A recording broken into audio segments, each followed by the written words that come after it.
Righty throwing a little something there in the tunnel. We'll ask him about that. Not sure who that was. He had a great record, didn't he, in the North London derby against Spurs. This is where you get to say nice things about Tottenham, right? So look, Europa Conference League, that was gone, but kind of no fault of their own. They were out of that, Tottenham, weren't they? And that was going to be a big chance. They don't need reminding, the Tottenham fans. 2008, Jonathan Woodgate, the last trophy. That was a chance. Last night was a chance as well in this Chelsea game. But over 2 legs, they were schooled, weren't they? 3-0. Yeah, but the thing is, and it's very difficult. You go into that second leg, you're 2-0 down. It's at home. You know, you have to start fast. You have to come out the blocks. You have to frighten Chelsea. You have to put them under pressure. You have to try and get that goal early. It didn't happen. You know, Chelsea for me looked comfortable. Yes, he mentioned that Spurs done better in the second half and stuff. But I'm looking at the game at the start, and I'm watching Chelsea, and I didn't fear for Chelsea in that game. We're not seeing Antonio Conte's team yet, but what he has done, he has got people like Kane and that firing, which Nuno obviously couldn't do. He couldn't get the front men firing. He needs a bit more creativity, but it's very difficult to look at a Conte team at the moment with the players that he's got. He's still not got what he needs. So you're feeling like, hopefully, Sunday, you kind of get the same kind of performance from Tottenham. There it is. But the thing is, with Conte, he's a guy who's going to get his team playing as best they can against an Arsenal side that will probably be weakened anyway. Yeah, first North London derby, Farah, for Conte. What an experience for him, but the significance on this game. And look, we said there, unbeaten still in the Premier League. His Premier League record is decent. They're at home. They've got the 2 games in hand. It's kind of in their hands already with still a third of the season to go. Yeah, definitely. Look, he's got advantages in terms of being at home. Look, he's got a good record since he's come in. He has changed them. You know, he's trying to put his philosophy into a team that was broken before he come in, not performing very well, disorganised. He's tried to bring that. He just hasn't got his players, the players that he needs to fit his philosophy, and that's what he's struggling with. We spoke about, everybody talks about, you know, Kane not getting a service, and he isn't. And they haven't got you've got Højbjerg and Skip in there trying to provide for him. You've got an underperforming Dele Alli when he comes in. Son, you know, at the minute he's injured. So look, for Kane to get goals, he needs players around him. He hasn't quite got that at Spurs. What Conte would do, and what he did when he was at Chelsea, he's a guy that will bring energy, and he'll be like that 12th man, as well as the fans being at home. That this Tottenham team in this moment in the league that they need. He's a guy that brings energy. He'll be screaming. He'll be running up and down the sideline and really trying to drive and push them on. And they need that, because look, the last 2 games in the cup against Chelsea, poor performance. No energy in their team. There was nothing. They really did underperform.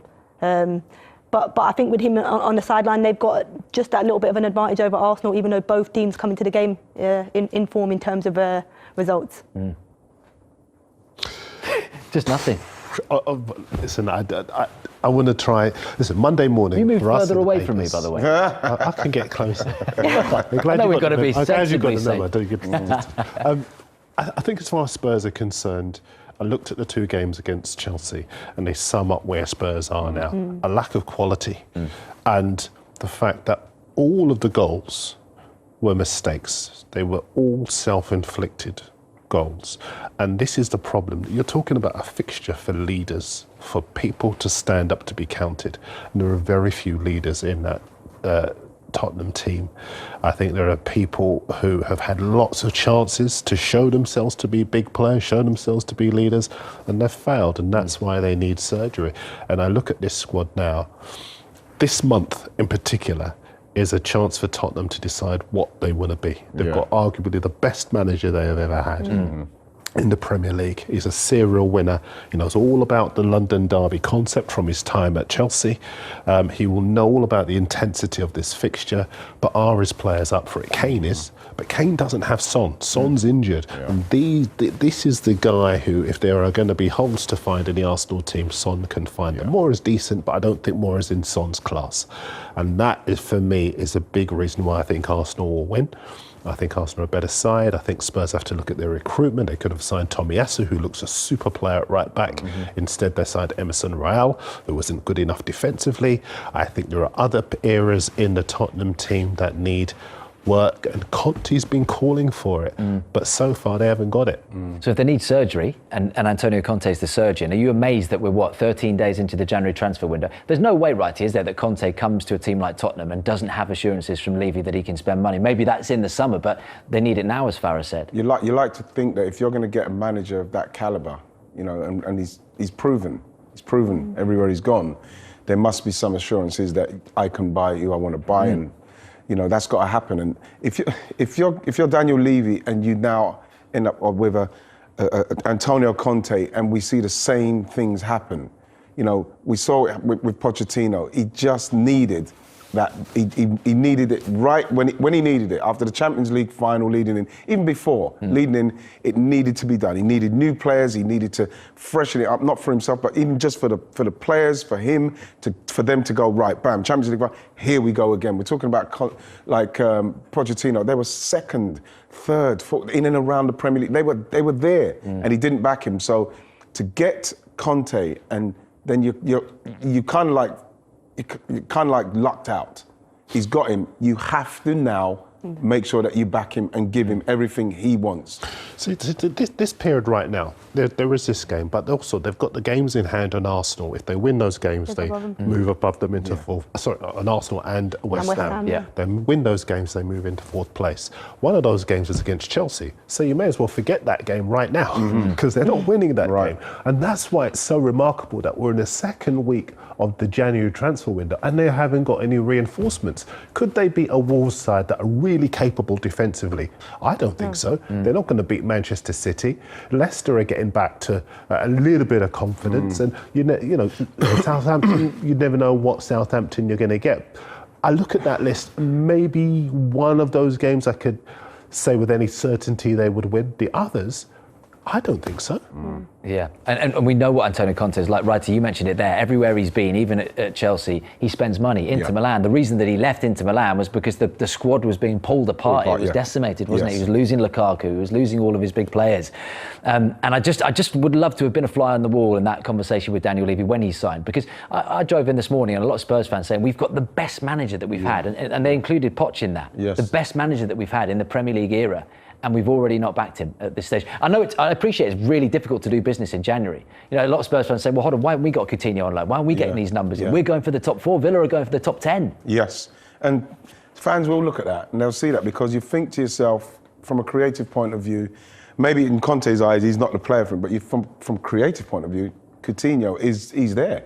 He was there for somebody to take. So the fans are right to be thinking, well, why aren't we gone for him? Because at one stage, I think Arsenal were linked with him. But the point with him is that either he's been given assurances that if it doesn't happen in January, it's going to happen in the summer.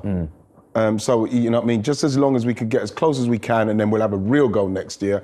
Otherwise, I can't understand why he would come, other than trying to get Tottenham, firstly, back into the top 4 and then challenging for the Premier League. Do you think he would walk in the summer if he's not backed?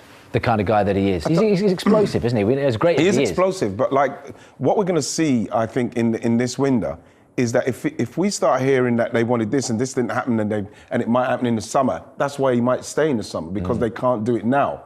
But I think that if there's things we start hearing that he's trying to do stuff now and it doesn't happen, then you have to say that come the summer, it could get fiery. The only problem is, come the summer, if they're not in the top 4, and I cannot see them finishing in the top 4 with that investment in this month, really, to you guys, if you are a player and Tottenham come looking for you and you're not in the top 4 in the summer, maybe not even in the top 6, you know, would you go there? I was going to make that point. I was going to say they're that close. Mighty said it. Look, they're that close. And if they win their 2 games in hand, they go into the top 4.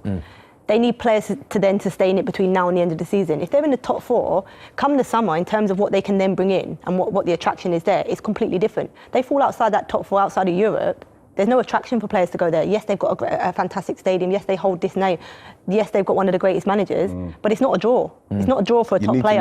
Top players want to go and play and test themselves week in, week out in the top, competitions, Champions League being one. One of the things I'd want to know, Darren, is if how long he's in going to be there, for, before I sign for him, because you don't want to be signing for him and then the manager all of a sudden he's gone after a year or something, or you sign in the summer and you know what I mean, after giving you the chat like what we're going to do and this and that, then all of a sudden the manager's gone. So it would be the kind of place where you think, well, I'd like to sign for that manager, but how long's that manager there for? Because And I know for as long as he's there, they've got a chance. It's identifying those players as well, just finally on this, because, you know, Steve Hitchen and Paratici take a lot of responsibility for this as well. They're the ones who are identifying these new recruits. And you could argue that actually Baldini signed the best Spurs player of the last 10 years in Son back in 2015. That was a long time ago. Yeah, but he does know Patrice. What's his name? Paratici, yeah. He was at Juventus, yeah. He does know him very well. There. I thought there would have been a lot more links with, because they very much know the Italian league. I thought that we'd have been seeing more work from Italy, maybe coming to Spurs and that. But you've not seen too much yet. But like, I feel that this month needs to go. We need to see what happens in this month, and then find out what they're thinking after that.